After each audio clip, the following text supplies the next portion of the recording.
እሺ ስምሽ ምንድን ነው? አትበይ። ስሜ ማርታ ይባላል። ይባላሉ ምናምን አይሰራም። ማርታ ብቻ። እሺ ጾታሽ? ጾታዬን እኮ አይቶ መገመት ይቻላል። እንደዚህ የሚባል ነገር የለም። ሳያዩ ያማኑ ብፁዓን ናቸው ሲባል አልሰማሽም? አሳይኝ። አሳይኝ? አትበይ። ተነስና አሳይ። ምን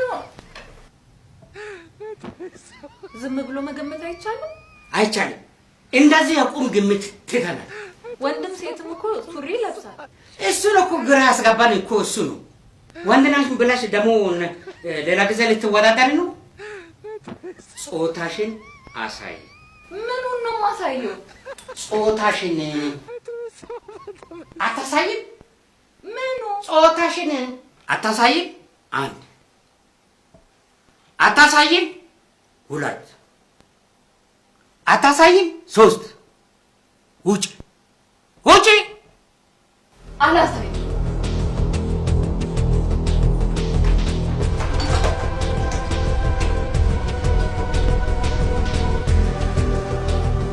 ጾታ ማሳየት ብርቅ ነው እንዴ? ቀጥል ተራኛ።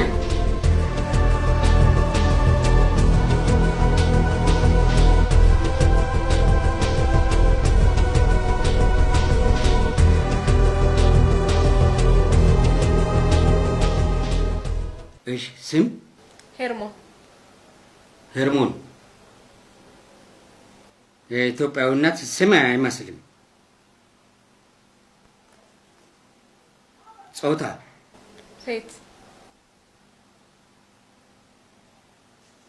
እሱ በኋላ ይጠራል። እድሜ? 13። ትንሽ አልበዛ? የምታሻሽው ነገር የለም? ምን ነው በዛ?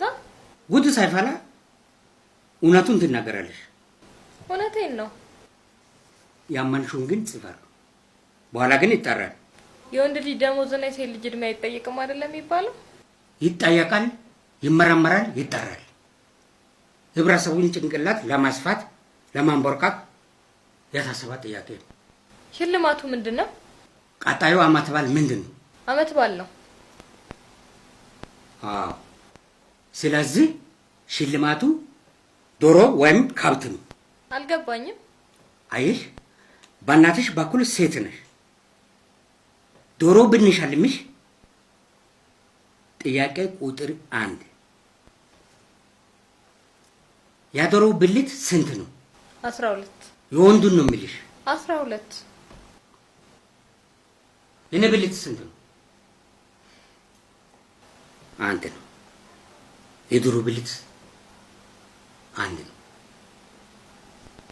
አየሽ፣ ዝም ብለሽ አንቺ እንደ ፓረስ ዝም ብለሽ አትጋልቢ። ጥያቄዎቹን እኮ ዞር ዞር ብለሽ መመለስ አለብሽ። እንደዚህ አይነት ግራ ማጋባ ጥያቄዎች ነው የምንጠብቀው። ተጠንቅቃችሁማ ማወቅ አለባቸው። ይሄን ገባሽ? እሺ፣ ጥያቄ ቁጥር 2 ዓለምን ለመጀመሪያ ጊዜ የዞረው ማን ነው? ማጀላን አይደለም፣ ንፋስ። ጥያቄ ቁጥር 3 የቤት እንስሳ እና የዱር እንስሳ ተመሳሳይ የሆኑትን ሁለቱን ግለጽ። ድመትና ነብር። አይደለም። የቤት አህያ አለ፣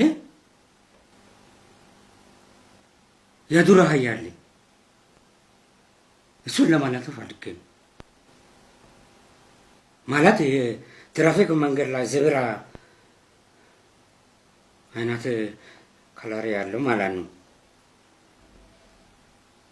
ጥያቄ ቁጥር 4 የግሪኩ ፈላስፋ አባባሎች አንዱን ጥቀስ። እኔ የማውቀው አለማወቄን ነው። እኔስ? ጥያቄ ቁጥር 5 ስፖርት ድሮግባ ስንት ጎል አገባ? ለምን አገባ? ማን አገባ ብሎት ነው? ይቅርታ፣ እኔ የምለው ይሄ ነገር ጠቅላላ እውቀት ነው ጠቅላላ ድርቀት? ድርቀት ብትይ ምን ትዝ አለኝ? የጭንቅላት ድርቀት አለ፣ ሆድ ድርቀት አለ። ይቅርታ እርሶን አንድ ጥያቄ ልጠይቅዎት? ይቻላል፣ ጠይቂኝ። የሬዲዮ ሞገድ ለመጀመሪያ ጊዜ ፈለሰፈው ማን ነው? ታይ እንደዛ አይነት ጥያቄ አትጠይቂ። እኛ እንጠይቃለን እንጂ አንጠይቅም። እኔ ግን ማለት ነው አላውቅም።